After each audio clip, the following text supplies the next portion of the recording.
Look around you and you'll see it everywhere. On the side of an ambulance, its stark outline gleaming under a streetlight. Etched into the grand signage of a sprawling hospital, adorning the lapel pins of medical professionals.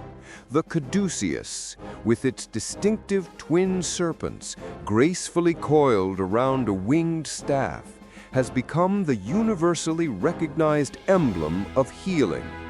It's an international shorthand for emergency services, clinics, and medical aid. Its immediate presence evokes reassurance, a promise of expert care and intervention. It signifies a sanctuary where suffering is alleviated, where illnesses are battled, and where compassion and scientific rigor are performed daily. It's a symbol intrinsically tied to hope, recovery, and the pursuit of health.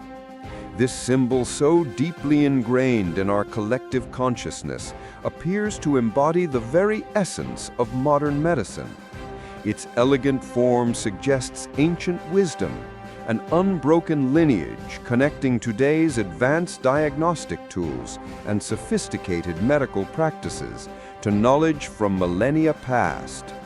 From bustling urban emergency rooms to remote humanitarian aid missions, the caduceus stands as a silent, powerful testament to humanity's ongoing quest to overcome illness and injury.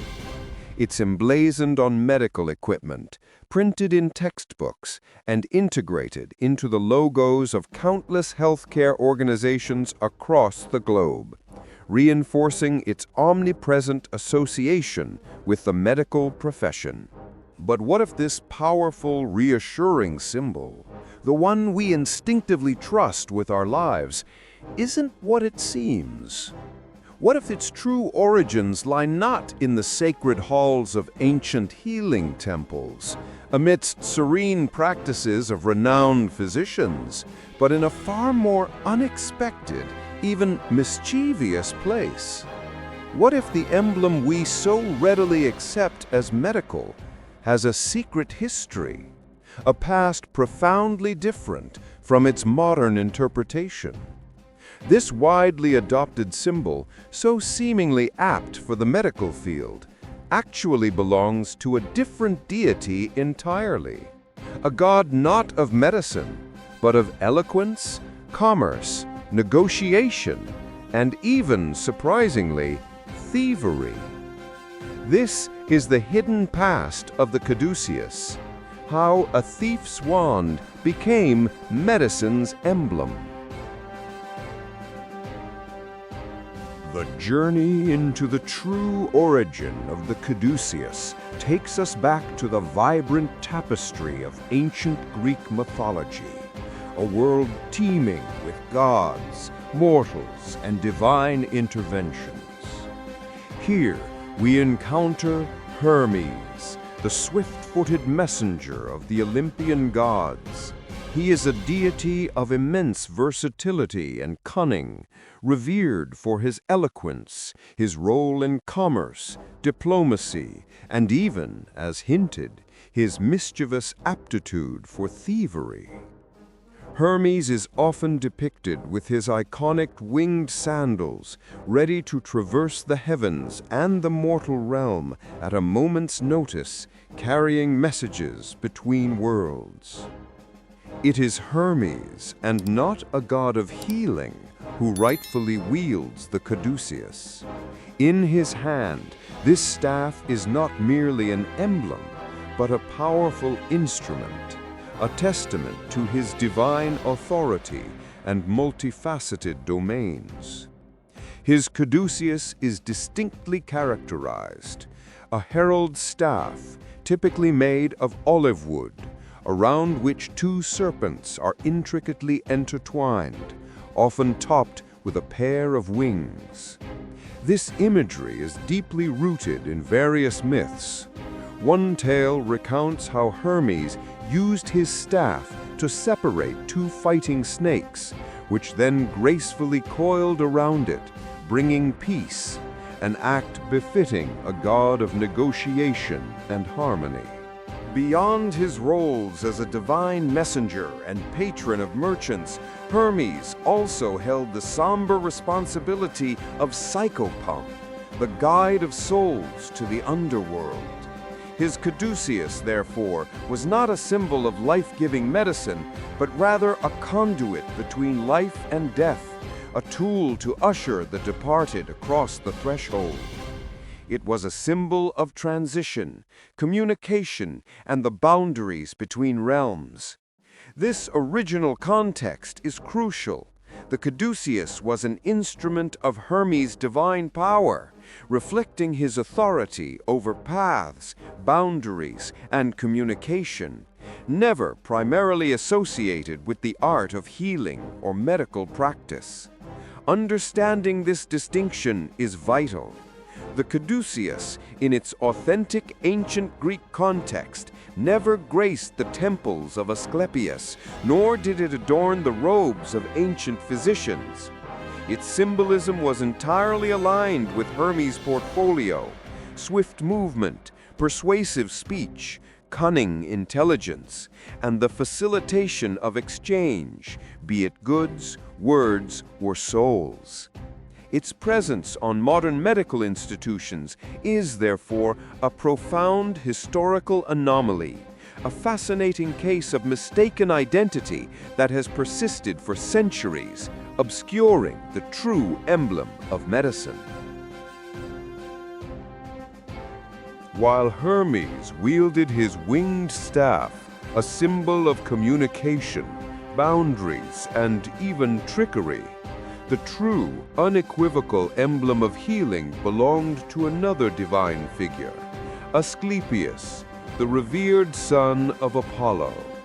His mythic birth saw him rescued from the funeral pyre of his mortal mother Coronis and placed under the tutelage of Chiron, the wise centaur. Under Chiron's guidance, Asclepius mastered the healing arts to an extraordinary degree, becoming a physician of unparalleled skill, who could even resurrect the dead. This power, however, brought him into conflict with Hades, the god of the underworld, prompting Zeus to strike Asclepius down with a thunderbolt to maintain cosmic order. Yet, his legacy as the divine patron of medicine endured, immortalized in the stars and in the hearts of those seeking solace. Asclepius's iconic staff stands in stark contrast to the caduceus. It is not an elaborate, winged rod with two intertwined serpents, but a single, plain wooden staff, around which a solitary serpent gracefully coils. This rod of Asclepius is the authentic, ancient Greek symbol of medicine. The serpent, in this context, carried profound symbolism. It represented renewal, rejuvenation, and the shedding of old skin, a powerful metaphor for recovery, healing, and the cycle of life and death integral to medical practice. The staff itself, a simple gnarled branch, symbolized authority, stability, and a deep connection to the earth and its natural remedies, reflecting the practical wisdom of ancient physicians. Temples dedicated to Asclepius, known as Asclepia, dotted the ancient Greek world, serving as early forms of hospitals and healing sanctuaries. Here, pilgrims and the infirm sought cures through rituals, therapeutic dream incubation, and the wisdom of Asclepian priests. The presence of non-venomous snakes within these temples, often allowed to roam freely, underscored the symbol's significance, believed to embody the god's healing power and wisdom. Unlike Hermes' caduceus, which conveyed messages and facilitated passage, the rod of Asclepius was singularly and unambiguously devoted to health, recovery, and the preservation of life, a beacon of hope for the ailing. Ancient Greek artistry consistently depicted Asclepius with his unmistakable single serpent staff. There was no ambiguity. Their roles and symbols were distinct, universally understood, and never conflated. This fundamental historical truth highlights a profound divergence from the modern misconception, obscuring the true emblem of medical science. While the rod of Asclepius unequivocally marked the domain of ancient Greek medicine, it was by no means the sole symbol employed across the diverse tapestry of antiquity to represent healing, life, and divine intervention in matters of health. Indeed, the human impulse to codify and venerate the mysteries of illness and cure manifested in a rich array of powerful emblems from civilizations far and wide. Consider, for instance, the ancient Egyptians. Their Ankh, the key of life, was more than just a hieroglyphic for eternal existence. It was frequently depicted in contexts of healing and protection, held by deities conferring vitality upon pharaohs, symbolizing life-giving breath and regenerative powers. Its cross-like form, topped with a loop, permeated their medical practices and afterlife beliefs, acting as a potent symbol of health and perpetuity. Further east, in Mesopotamia, the cradle of civilization, the serpent again emerged as a significant motif, though distinct from the Greek contexts. Ancient Sumerian and Babylonian cylinder seals and medical texts often featured depictions of serpents intertwined with staffs or deities, representing wisdom, fertility, and regeneration. The god Ningishzida, associated with the underworld and healing, was sometimes shown with two serpents entwined around a staff, a proto-Caduceus, but deeply rooted in Mesopotamian cosmology, entirely independent of Hermes. Even within the Greek world, beyond Asclepius, other symbols held sway. Dionysus, the god of wine and ecstasy, was associated with a thyrsus, a staff topped with a pine cone, which, while primarily linked to revelry, also held connotations of vegetative fertility and health. Early Greek votive offerings found at healing sanctuaries often featured anatomical parts, symbolic representations of the body's ailments and hopes for recovery, rather than universal medical emblems. The Romans, inheriting much from Greek culture, also adopted and adapted various symbols. While they eventually embraced Asclepius as Aesculapius, their own early medical practices and military legions sometimes utilized emblems like the eagle, signifying strength and protection, which could extend to the well-being of their soldiers. These diverse symbols, the Egyptian Ankh promising life, the Mesopotamian serpents embodying ancient wisdom, and the multifaceted Greek and Roman iconography each conveyed deep cultural understanding of health, divine influence, and the struggle against disease. They are crucial reminders that the search for meaning in healing is as old as civilization itself, expressed through a myriad of powerful, culture-specific images. Each was carefully chosen, understood, and applied within its own unique cultural and spiritual framework, a testament to humanity's enduring and profound quest for health and immortality. This dramatic symbolic heritage underscores just how significant the later erroneous adoption of the Caduceus would become, a deviation from centuries of carefully constructed meaning. Yet, amidst this rich tapestry of ancient healing symbols, a peculiar and persistent error began to unfold, slowly but surely detaching a symbol from its original context and imbuing it with a new, unintended meaning in the realm of medicine. This was the Great Misconception, the gradual, almost imperceptible adoption of the Caduceus, Hermes staff, in place of the rod of Asclepius. The seeds of this confusion were largely sown during the early modern period, an era of burgeoning printing and renewed interest in classical antiquity. Scholars and printers, perhaps relying on less precise sources, or simply finding the two-snake Caduceus more aesthetically appealing or visually balanced, began to inadvertently misattribute the symbol. Early medical texts, rather than depicting the single serpent staff, increasingly featured the winged two-serpent Caduceus. A pivotal moment often cited is the adoption of the Caduceus by prominent medical publishers. The most famous example is that of the Swiss printer Johann Froben, who, in the early 16th century, used the Caduceus as his printer's mark.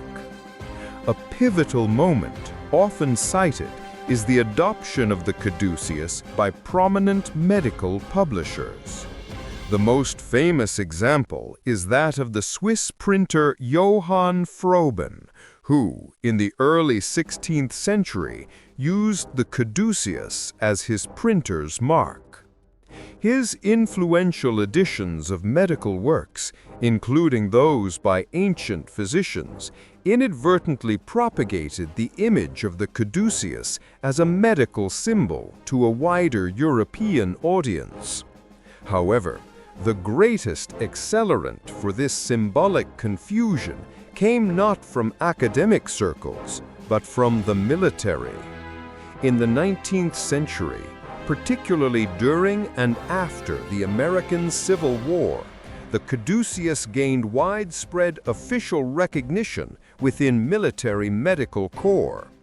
The U.S. Army Medical Department, in 1902, formally adopted the Caduceus as its insignia. The reasons for this, debated. Some suggest a mistake by an officer unfamiliar with Greek mythology.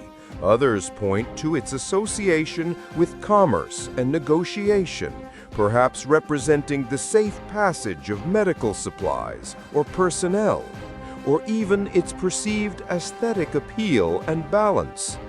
Once enshrined within the military, with its vast organizational structure and public presence, the Caduceus's association with medicine became deeply ingrained in the public consciousness. Its image on uniforms, vehicles, and official documents solidified its erroneous connection to healing, quickly overshadowing the historically correct rod of Asclepius.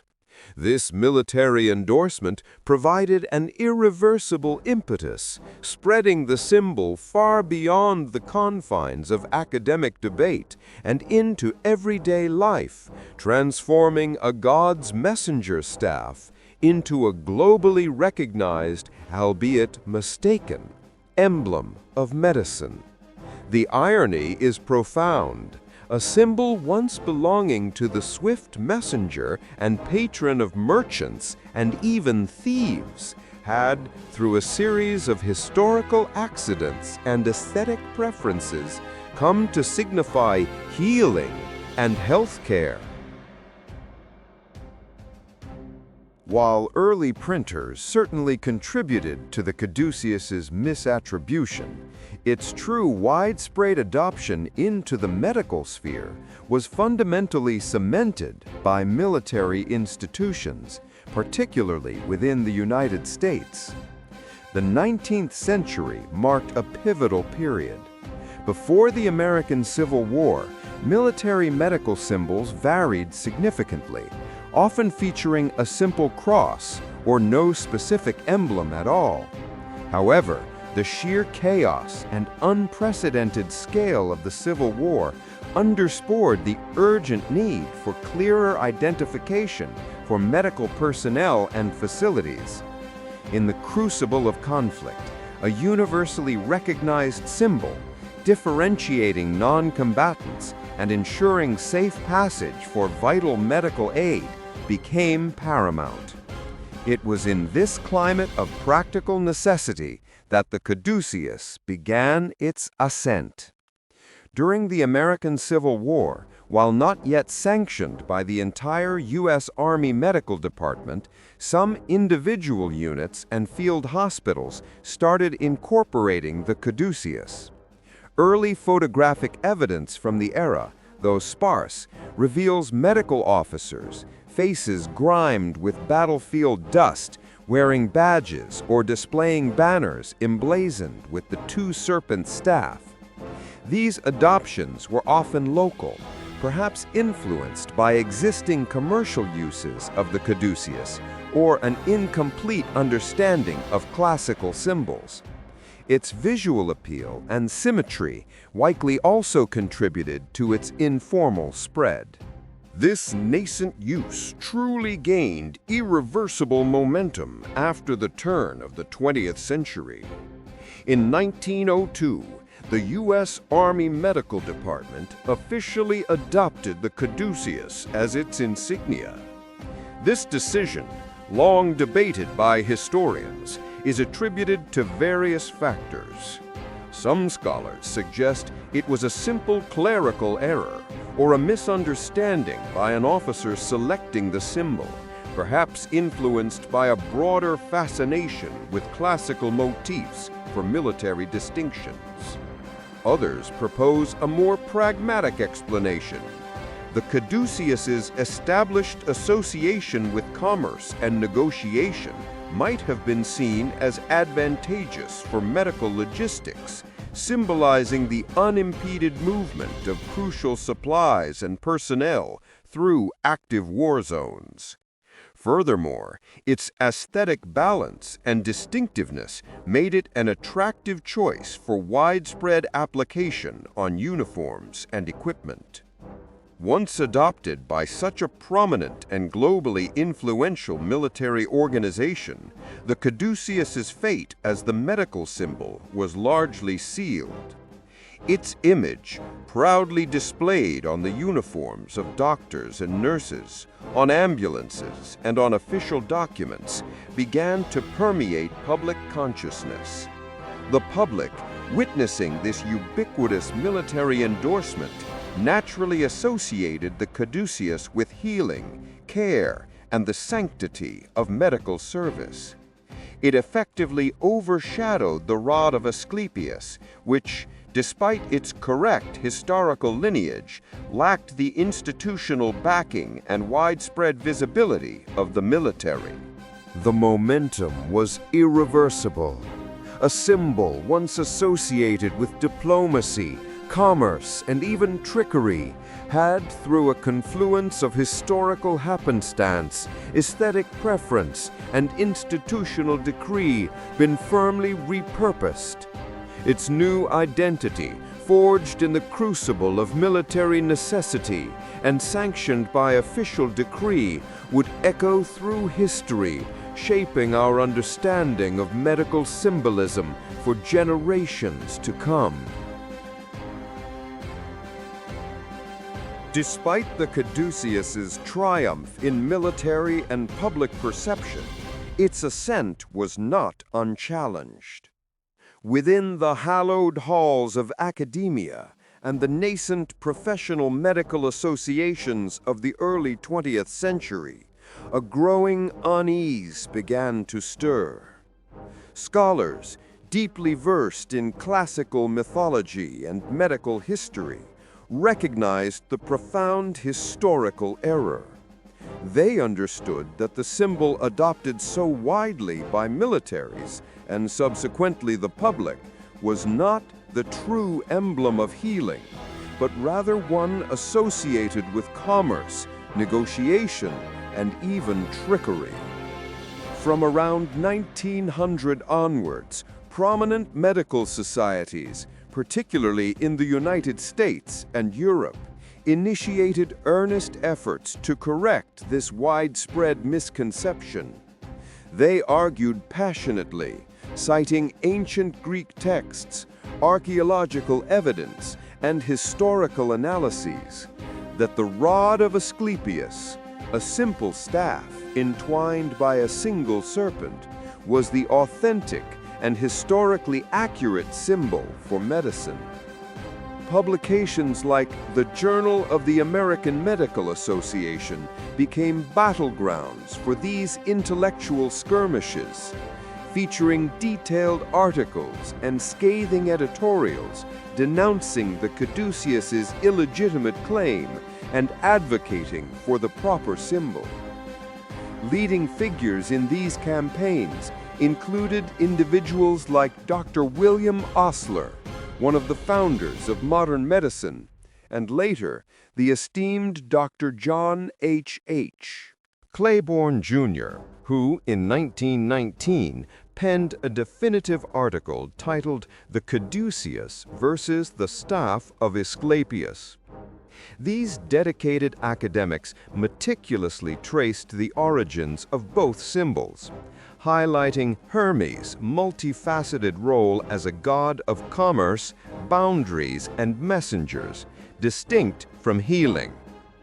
They emphasized Asclepius's singular dedication to medicine, his staff symbolizing regeneration, healing wisdom, and medical purity, devoid of wings or a second serpent.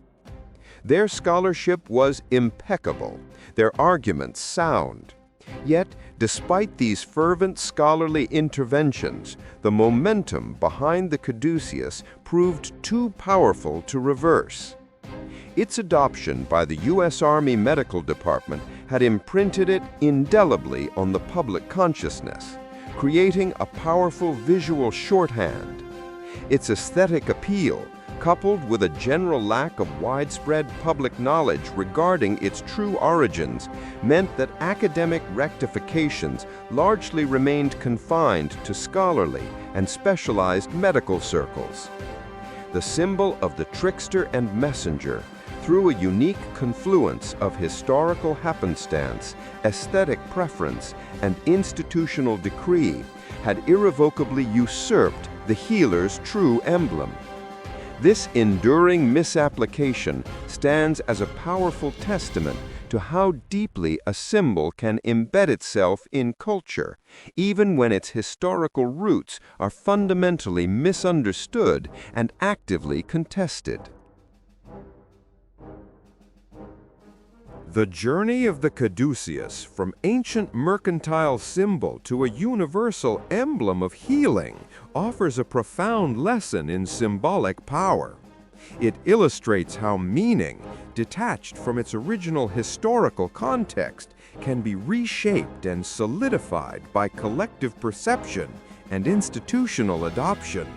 When the Army Medical Department adopted the Caduceus, they inadvertently infused it with powerful associations: military sacrifice, care under fire, and unwavering dedication.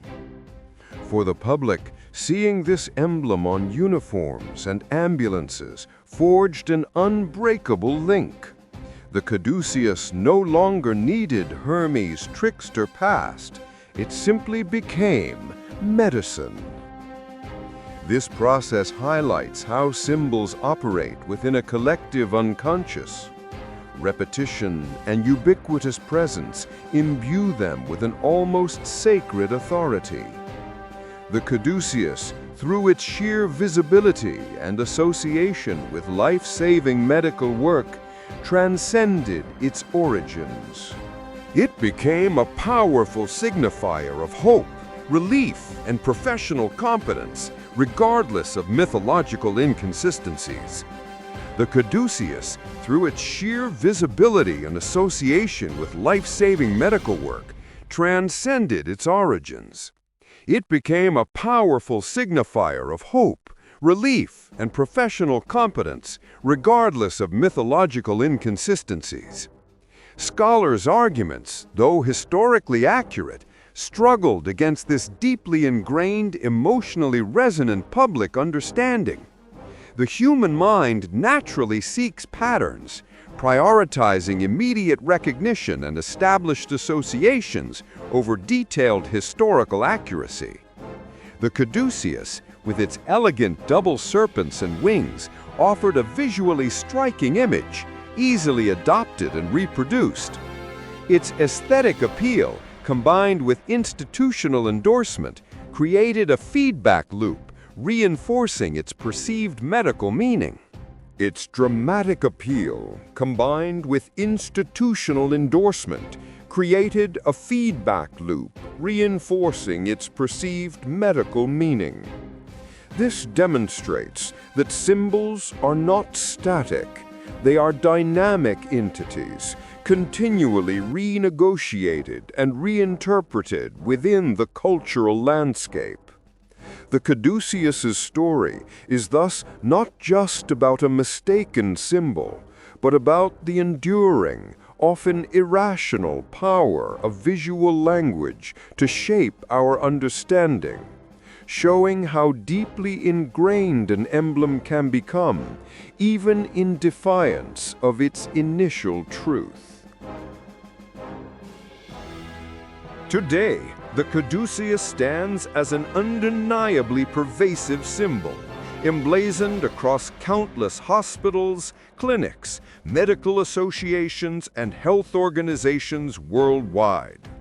From a doctor's lab coat to an ambulance's emblem, its presence is a ubiquitous visual shorthand for medicine. This widespread adoption, originating from a historical misstep, creates a fascinating irony. A symbol primarily associated with commerce, messengers, and even trickery in antiquity, now universally signifies healing.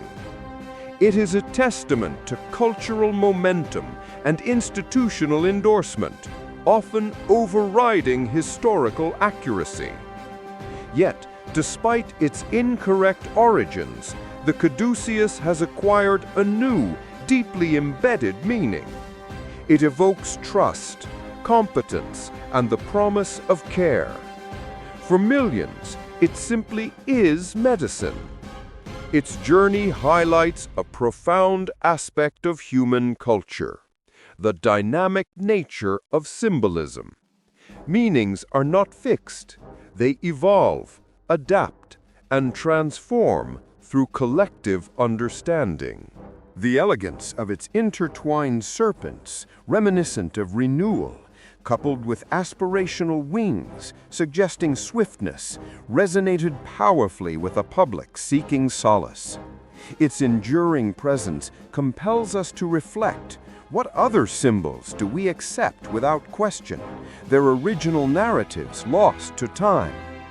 The Caduceus story is more than a historical anecdote.